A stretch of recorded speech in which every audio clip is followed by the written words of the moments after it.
pouquinho sobre o reajuste do valor da consulta. Eu tenho certeza que esse problema é muito mais de psicólogos do que de pacientes, tanto na minha experiência, na minha clínica, quanto dando supervisão.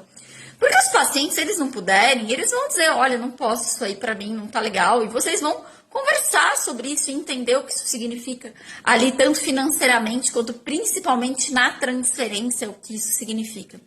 Mas para o psicólogo entender que o valor dele sobe como tudo e que ele se dedica e que ele investiu bastante dinheiro e bastante tempo, não só naquele caso, mas no desenvolvimento da clínica dele, então que isso merece ser reajustado e de ter coragem de poder perder paciente, de ter coragem de falar sobre isso, de ter coragem de interpretar coisas sobre isso, porque a gente precisa entender que dinheiro é muito mais. Agora a gente pode olhar o aspecto concreto, né? O dinheiro, papel, moeda, e o que esse paciente também está gastando o dinheiro e como ele está manejando isso concretamente.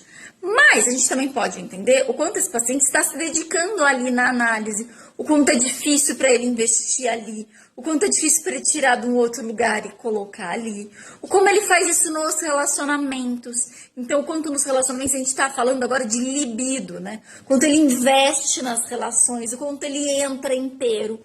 O quanto essa coisa do mendigar, né, tem a ver com essa coisa de achar que ele também não merece, de achar que ele também é pobrinho. E a gente está falando de pobrinho de dinheiro, a gente está falando de pobrinho emocionalmente, né? Então a gente precisa estudar os símbolos, os significados do dinheiro, né? Eu falei alguns que me vieram à cabeça aqui, e entender o que acontece em cada história. Por isso que é muito importante ter a supervisão para a gente pegar os casos entendendo esses valores, o que é possível fazer.